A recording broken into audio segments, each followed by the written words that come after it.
Welcome to the REI Foundation Podcast, where we cover all the steps and strategies to make your real estate dreams a reality.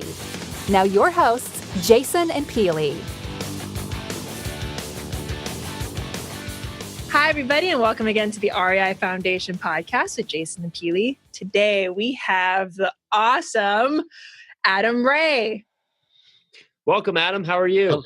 I'm doing well. How are you guys? We're doing great. We're doing great. Yeah, thank you so much for taking the time to sit down with us. And we look forward to diving into what we just found is a pretty busy household, 6 businesses, 3 kids, and a cold to top it off. So anybody else out there, top 10 I'll do my best to keep my voice up for the whole podcast. Good. No pressure here at all. None at all. You are crazy busy, but we want to know, how did you get started? How did you get started in this big thing called real estate? Oh, man. I tell the same joke every time, but it's actually a true story. I was a terrible kid, and I got grounded once almost for a whole year. I think I was 15, and my pops was a pilot. He'd fly off to fly planes for Southwest Airlines, and he had this whole business bookshelf, and he told me that if you start picking business books off of that bookshelf and writing book reports and we talk about them, then I'll take time off your sentence of being grounded. And I think the first book I picked up was either a Russ Whitney book or it was Rich Dad Poor Dad, but either way it was kind of that ever since. So went to school for it. I got an entrepreneurship degree with a kind of a minor in real estate, and then my pops and I started something, and we started buying a couple of houses right before the last crash. And I jumped into as a junior partner into a office condo development out in Nashville, Tennessee, and that fell apart. And so one of those houses that we bought got foreclosed on. Long story, long process, but took a little bit to rebuild. And in 2011, I started raising a little bit of money and some private investors to put their credit on the line to start buying multi-unit properties. And so we did like little 4plexes. We have a 5plex that I still own. But we started doing a couple of those, and then ended up leveraging those into jumping into wholesaling and flipping. And we've been at it almost 2.5, 3 years. So Crazy. I have one question before you jump too far. So go. You actually seem to have taken a pretty awesome route, but it's almost the opposite trajectory of what a lot of people are doing. So I guess walk us through this. So a lot of people will dip their toe in with some wholesaling and then get going flipping, and then mind shift or take that jump into, you said condo developments or syndication projects or buying this. Where was it that you said this was the route, and then where did the transition come to play? Yeah, I mean, I think I'll eventually get back into the larger commercial stuff, especially multifamily. I love housing. It's a real safe bet. Most people I know like to live inside, but Yep. Depends where you are. So I guess that's true. Yeah, that's true. On the commercial side, though, I didn't have the fundamentals down, and I jumped in as a junior partner, so I wasn't the lead guy, and I wasn't bringing in the most amount of money. So just to get started, I just looked around and said, not what do I want to do, and if I can't do my dream, then I won't do it. It's what can I do today? And what I was able to do is string together some $100,000 and a credit partner and go buy a 5plex. So that's where I started, and it's been a progression ever since. And now we've got our hand in a couple of other things, but eventually we'll probably take stuff on as it comes. But we've tried to stay pretty focused just on the residential side, because we're building up cash and we're building up our reserves and building up our portfolio and doing different things. And when we decide to make that shift after I launch the next business or something, then we'll probably make that big jump back into more of the commercial stuff. And we've picked up we've got a couple of retail spaces through just the regular channels of focusing on residential. But yeah. Oh, That's what great. an amazing story. So I want to backtrack a little bit. You have a degree in real estate. Did I hear that right? No, I have an entrepreneurship degree, and then I studied I studied real estate and finance. So That is amazing. So yeah. let's kind of like follow that topic. What are, besides studying real estate in school, and it sounds like your father was a fantastic mentor, what other things did you learn? What other mentors did you have that helped you along the way? Yeah, I mean, there's always people that are willing to take you under their wing, but you've got to find somebody who just doesn't blow a lot of smoke. You got to find somebody who actually, it's usually the guy sitting in the back of the room at an REI event who doesn't say much but has, 600 houses, right? Or something like that, that they're not, usually if they're not selling something, they're not touting what they've done. And usually if they're not selling a product, then that's the person I want to talk to, because they're not coaching 100 or 200 people.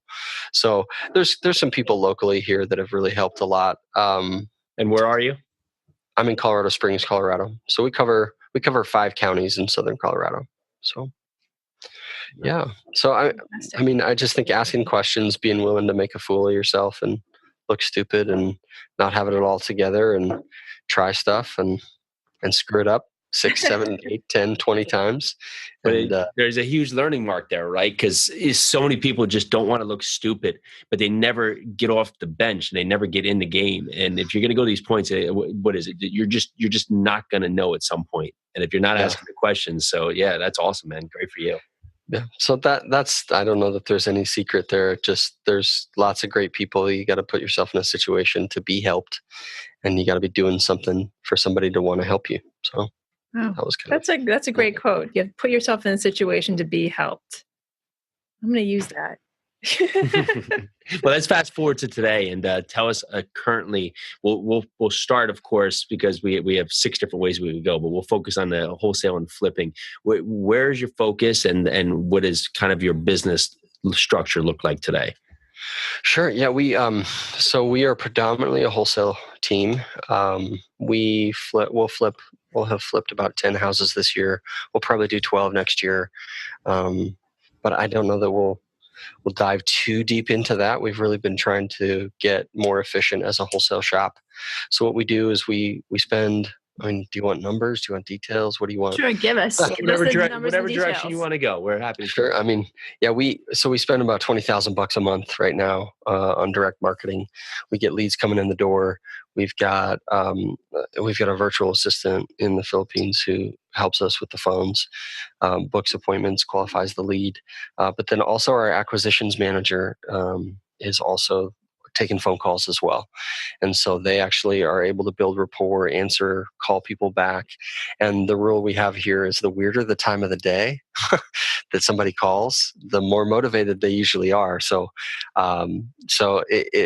it's tough to keep regular office hours in this business for us, just because we found that, I mean, it was 2 weeks ago on a Saturday night at 9:30.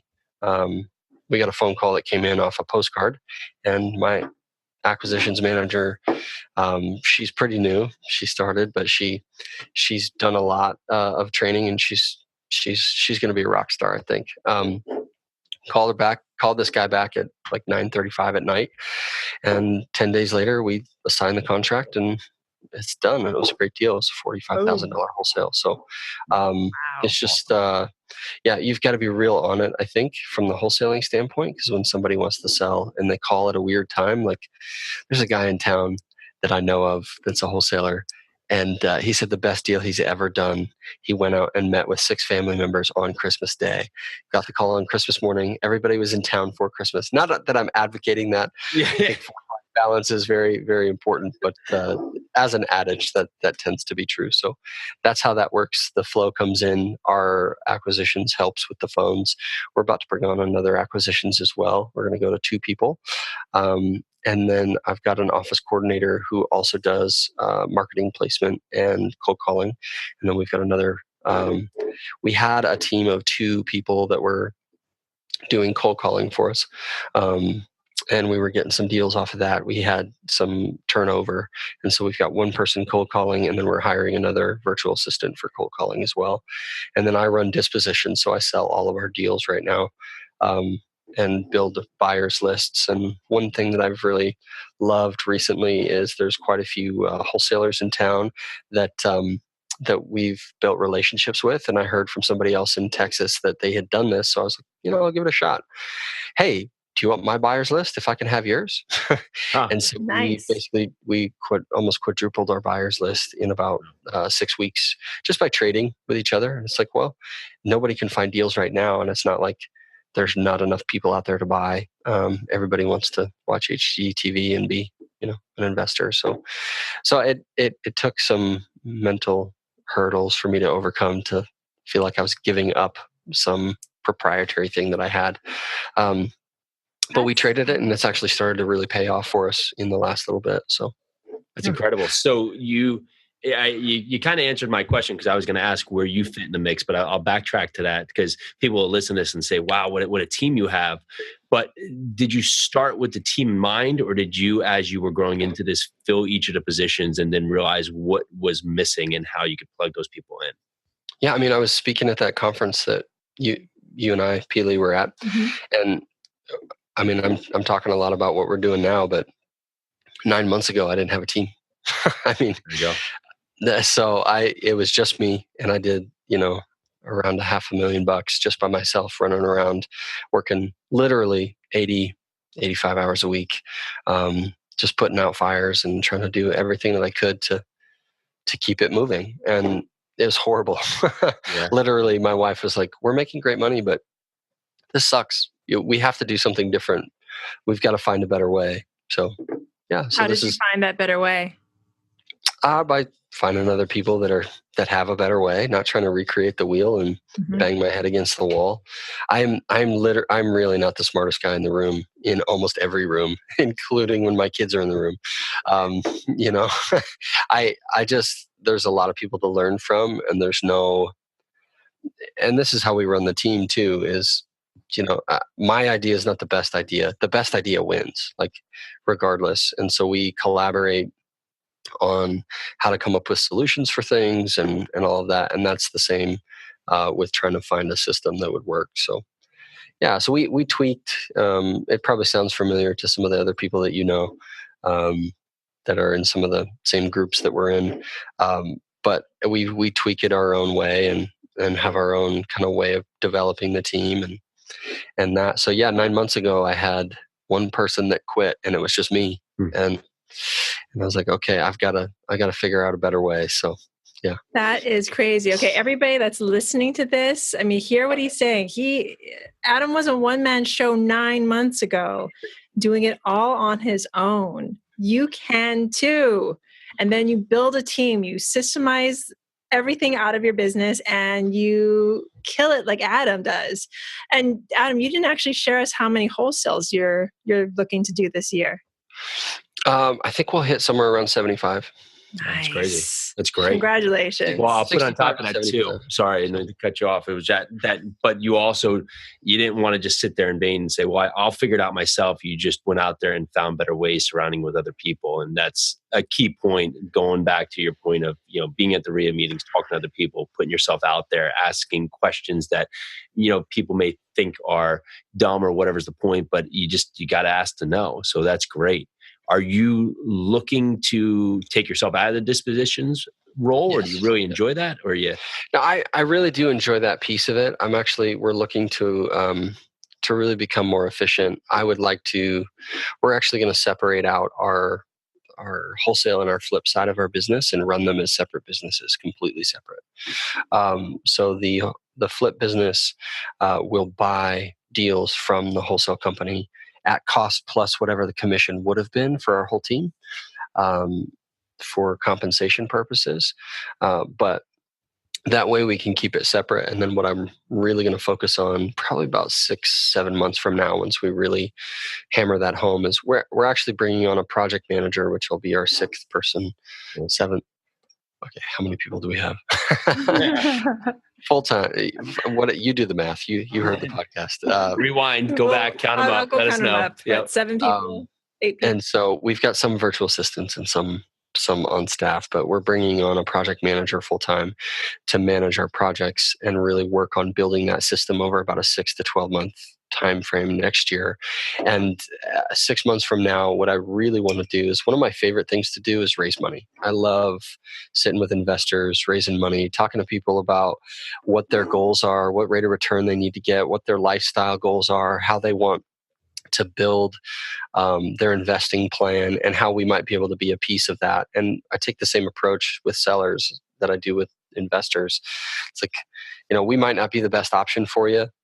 The better the deal on the money we can get, the more we'll use it. The more expensive it is, the less we'll end up using it. But either way, I just want to be helpful and point you in the right direction. There's lots of options out there. There's people investing in multifamily, tree farms, coconut groves. There's tons of, there's tons of stuff. And I know a lot of people. So we take that approach. So next year, I'd like to step out of the dispositions completely. I'm nervous that we don't have enough volume. I'm told that I'm crazy to have a full-time dispositions person. Maybe that's just because I can do it pretty efficiently. But yeah, once we get to a certain spot where I feel comfortable stepping out of that, then I'll just transition into trying to raise money for the flip company full-time. So the quick question would be, well, where is that point where you do have enough volume? You got 75, 65, 70 deals going. At what point does it make sense? Yeah. So the thing is, we only probably a third of our deals do we blast out to our whole list. We have really, really, really great relationships with our buyers. And we've got about 30 people that I just put in an auto dialer and I call them all every time, drop a message and let them know when we have a deal, and have such great relationships with them. Like, even if it's a maybe deal, I know I can still squeeze a little bit out of it. But usually somebody buys it within like 10 hours. I mean, wow. we just don't have an issue selling stuff when we find it. So it's not, a lot of my time is spent leading the team. And then I also do dispositions. So that's my main functional role within the team. But yeah, I think somebody else, I'm not sure. It's going to be a sales position. They're going to have to really figure out how to keep and maintain those relationships and those kinds of things. So, yeah, that's great. I'm not sure. It's good. A good question. I'll call you and ask you. Yeah. Hey, disposition person. I was hoping you had the magic answer. So we're going to keep asking other people. So where you're at today, before we jump into the other, we'll say, entities that you have alongside with all your other businesses, what's something that you're working on currently today that's maybe a struggle or a learning lesson that you're trying to improve on? Oh man, I'd say the team leadership stuff for sure, because I had 2 local cold callers, but I don't know. I think we kind of ran them into the ground on accident.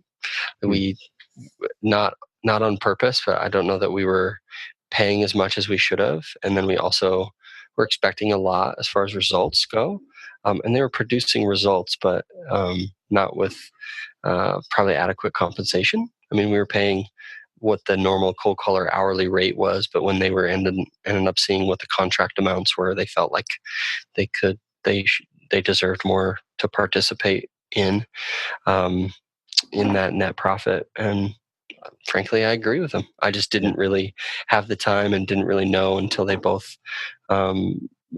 lodged complaints at the same time. One left. We had to restructure some stuff, and now we're working on rebuilding. So, I mean, really, to me, that's just another learning, like making progress, not trying to do it perfectly.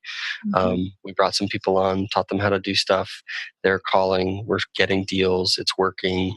But overall, is this sustainable long term? It might be sustainable for 4 months. And so there's a lot of stuff that I'm just learning to grow into a leadership role, as opposed to just run really fast and hope people run behind me, Gotta start somewhere though, right? So that's really the big thing that I'm learning right now, that I see the biggest area of hang up and holding back my business and our company and our team is me, and my ability to make make leadership decisions, to coach people to grow, to create a dynamic between people that has a really good culture. And it's not like I'm an idiot at it. It's not something that I've really had to focus on. And so it's bubbled to the top as one of the very, very top priorities. So awesome. Great point. Thank you. Great lesson for everybody. Starts at the top, right? Yeah. And honestly, I do struggle with that. There's so much to do and there's so much to get done. Sometimes it's hard to take a deep breath and actually grow myself a little bit to try and make sure I'm leading the team well. Well, let's touch on that, because that's a good point. So people are always so quick that they want to get away from their corporate job because they get this freedom with the business, but then you get into your own business and you're now working 100 hours a week and say, well, what happened? Freedom. What happened here? And so you have a family, you have a wife, 3 small kids. How are you trying to do that work-life balance? And I know creating a team has definitely helped with that, but how has that been transitioning? Yeah, so we kind of, have you ever heard of a book called The Rest Run Cycle? No, I haven't. It's a great book that basically discusses how you can get more done when you're running if you rest hard as well, at different points. So my wife and I try and make some pretty good communication boundaries of like, this is the goal. This is what we're trying to build. This is what we're trying to do, whether it's onboarding a new person or trying out this new marketing piece, and I've just got to hammer it out for a week and a half or 2 weeks. And then we kind of set a hard deadline on that, where I'm focused on that. We're working as a team. She kind of is kind of she keeps the family moving and I keep the business moving, but we're both in each other's world. We're both in each world, and we have constant communication about how to balance that. And then we set a hard deadline of like, okay, this is going to be really intense for 10 days. This is my goal. When I hit that, I'm going to turn back the dial and we're going to rest a little bit. I'm going to take 2 days and we're going to do, we're going to go to an indoor water park and hang out. And then we're going to go back to a normal schedule where I'm home for dinner. And then if something else pops up, then, we'll make that decision together. But that's been really, really helpful to try and make that rest run cycle decision. So I think the guy wrote the book based on a principle of the Iditarod race, where at first they were, and I'm going to butcher this story, but it's like at first the dogs were trying to run the dogs all the time. And then they started breeding the dogs for running, and this race was really competitive. So they just tried to make sure that these dogs had the best stamina. So they ran them constantly until they finally ended up with a breed of dog that would run till it died. It would not stop running, but it would die. And then a new racer came in, I think late 70s, early 80s. And he basically did like, they're going to run hard for 2 hours, rest for an hour, run for 2 hours, rest for an hour, run for 2 hours. And I think the average time was somewhere around, he cut the time in half, essentially. By doing that. So that's the premise of the story of the book. And then how does that apply to our work life and our home life and our ability to be productive and stay focused and things like that. So that's the first thing. And then the second thing is, the big thing for us as a family is me being home for dinner. I'm usually on my computer at 8 o'clock and work till about 1 or 2 in the morning for one of the businesses we have, and doing something or exploring something or learning something new to add a new piece to one of our businesses or something like that. But being home 5:30, picking up dinner or meeting the family and us have dinner, and then I go all the way through bedtime with the kids, and that's my time. Then, if I can do that 4, 5, 6 days a week, and then I take Sundays off completely. That's very important to me as well, because I will work all day, every day, if given the opportunity.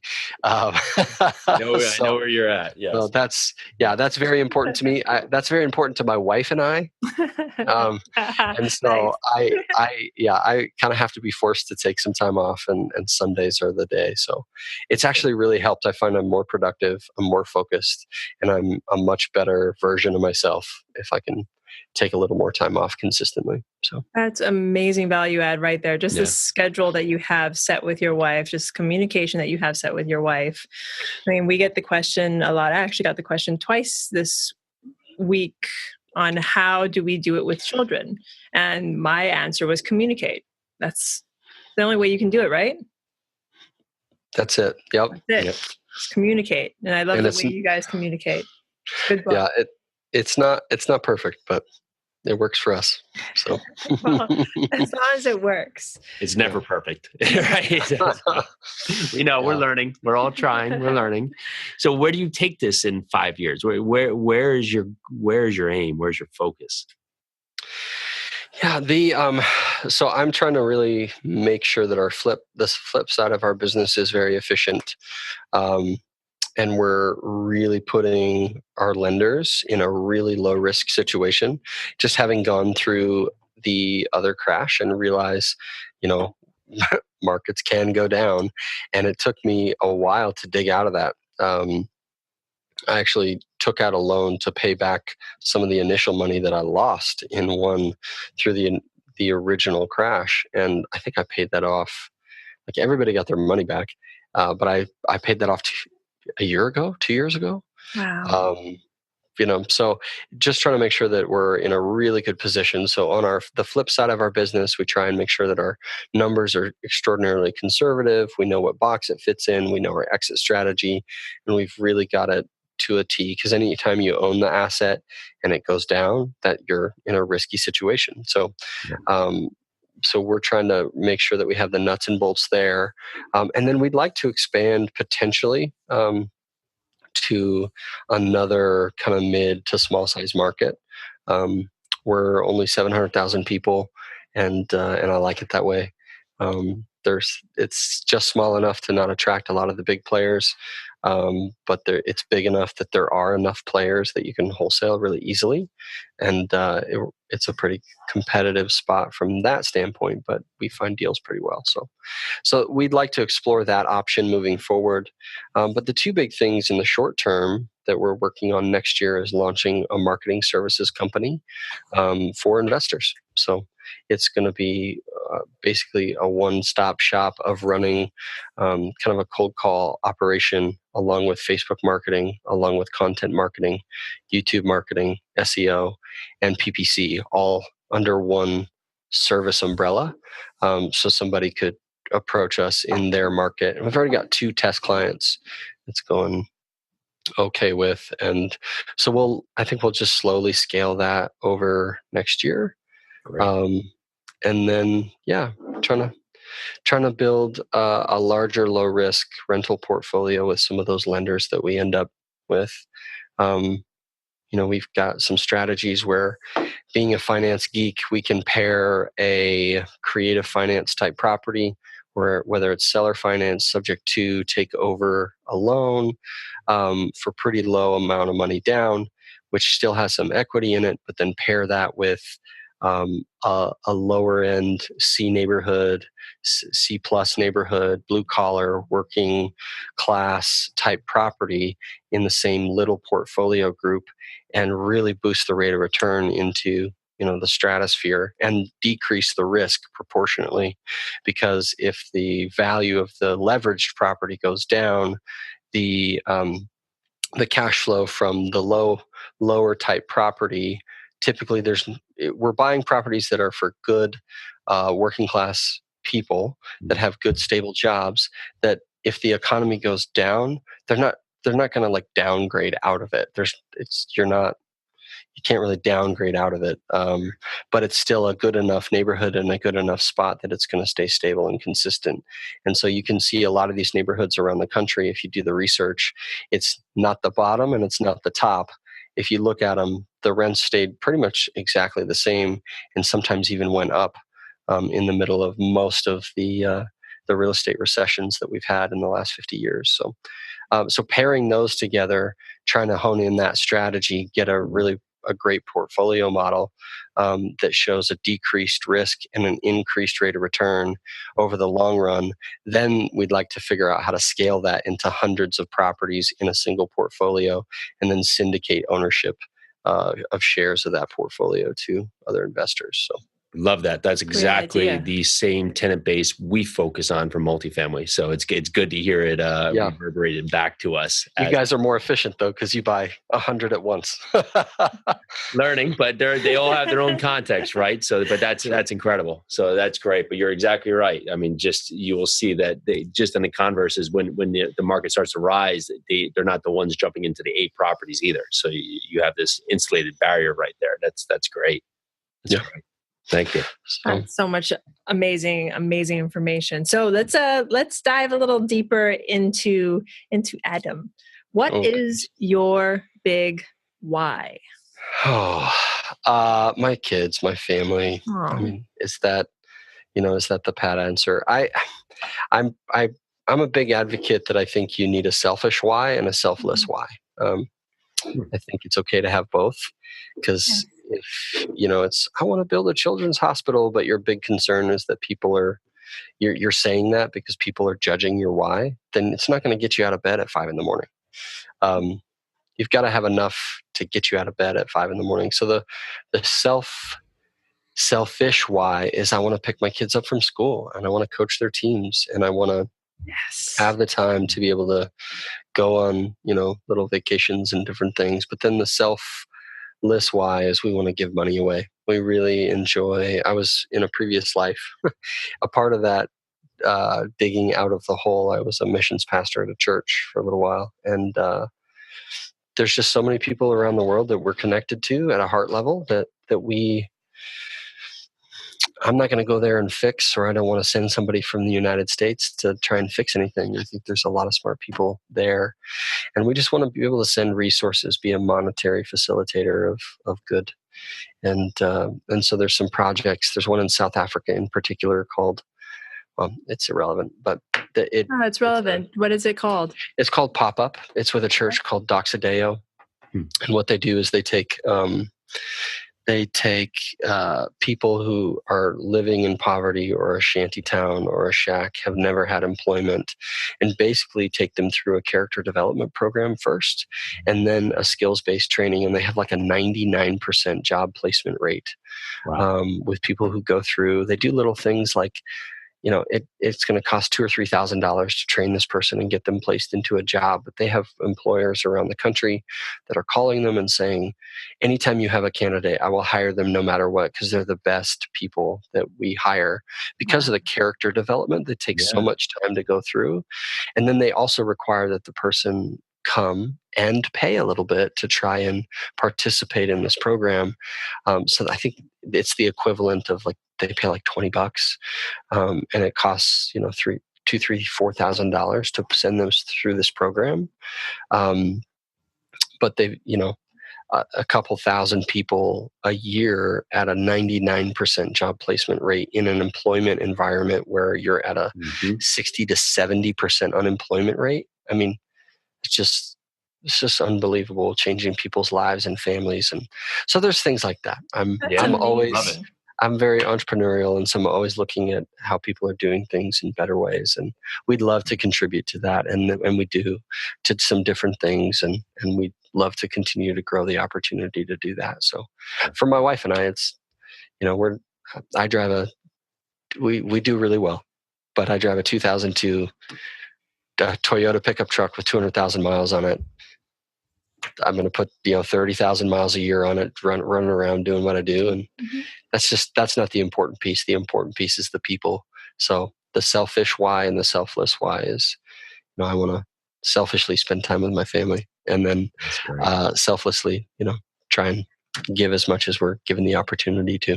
So that was an amazing story, an amazing give back. Thank you for that. Teach a person to fish. Yeah, I love it. It's so much valuable information. We're going to ask you a few more questions, then we'll let you on your way. So thank you so much, because I've really enjoyed this. Yes. Yeah. If you had a person sitting there with you today who was just, maybe this was the first podcast they were listening to, or maybe the first, intro into real estate, what would be one actionable step you could give them today to just get themselves involved with investing? Something they can do right now. Oh gosh. besides the ethereal, like make yourself feel uncomfortable, just start. That's all good, but something tangible, something practical.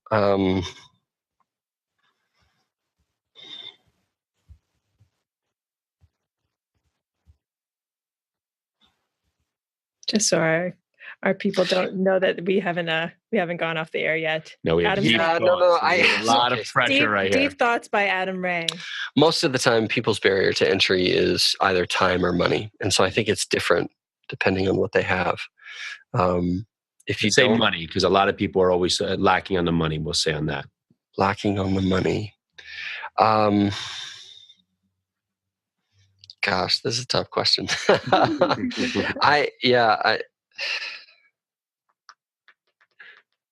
We'll throw you back another one, and we'll come back to it. So find somebody who's willing to teach you. Good. But the thing is, go ask 30 people that you think that you want. One, their life, like their personal life, their family life is good. Two, their business and financial life. And three, potentially their spiritual life. Go ask 30 people, would you be willing to help me? And then you ask them through the process about their life, and you learn, and then you pick one and do what they tell you to do. I mean, if you're trying not to recreate the wheel, you are going to learn from somebody else. But what I learned very early on is I joined some mastermind group back in the day, and I went and, hobnobbed with them, and everybody was getting slammed at bars and throwing up and crawling home and cheating on their spouses. And I mean, just horrible, but they're making millions of dollars, right? If I'm going to learn from these people, my life's probably going to turn out like that. And so that's how I ended up in a different group. Was I actually want the family life that some of these people have. And so I think it's very easy for people to jump in and say, yeah, I want those finances. I want that money. I want to know how to make this business work. At what cost? And so find somebody who's done it the way that you want, not only the result in the finances, but the way in your personal life, your spiritual life, and your business life, and see if they can help move you where you need to go. So, boom! Love it. There it is. There's the golden nugget. We had a couple seconds there. We didn't think we were going to get anything out of you, and all of a sudden we felt Pastor Adam come out and really give us one of the best things we've heard. Well, thank you. That was awesome. That was awesome. Thank you. That's great. My pleasure. So we have a few more questions, and then we'll let you go. What are some words that you live by? Man, you should have sent me these questions first. Maybe you did. I just didn't read them. Fun this way. Words that I live by. You've given us a lot of great stuff. So if you want to recount on this, because we've had a ton. The selfish why, not the selfless why. Really? Sorry, you're breaking up. Can you say that again? No, I said you've given us a ton there. I mean, there's been so many integral points here, and we really enjoyed it. The restaurant cycle. Words that I live by. I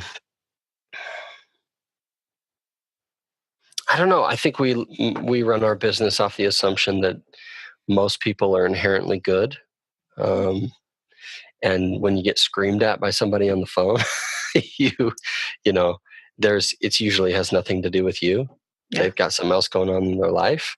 And the same is true with employees, colleagues, competitors, that most people are inherently good. And so making that assumption to assume the best of people, that's great. It really allows you to put your ethics in the right place and your character in the right context, so that you're never compromising, because you're not taking often personal offense to something and then trying to be vindictive back or whatever it might be. You're assuming that, that had nothing to do with me. I get that. And I want the best for them.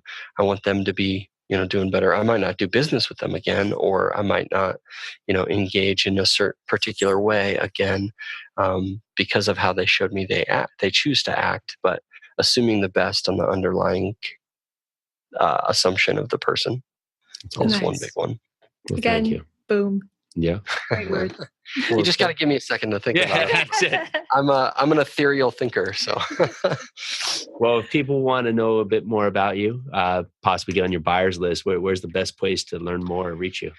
Yeah, so our website is sellmyhome.org. So you can go to www.sellmyhome.org.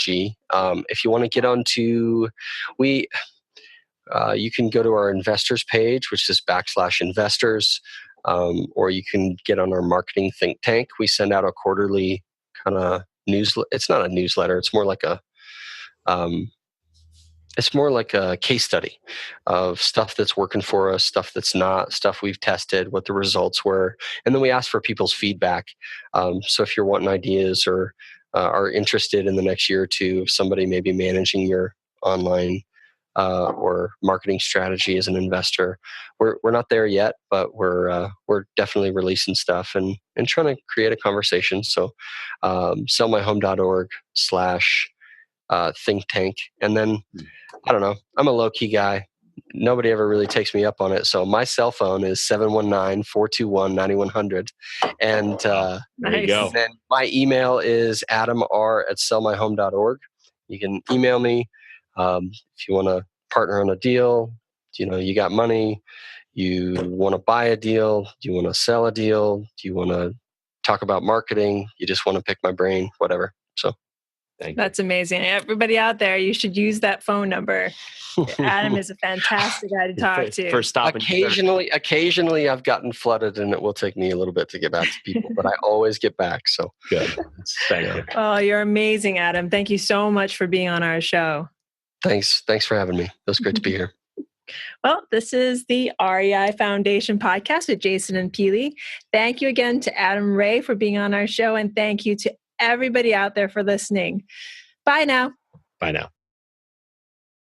Thanks for tuning into the REI Foundation podcast. Check back next time for more awesome tips and strategies to launch your new you in real estate.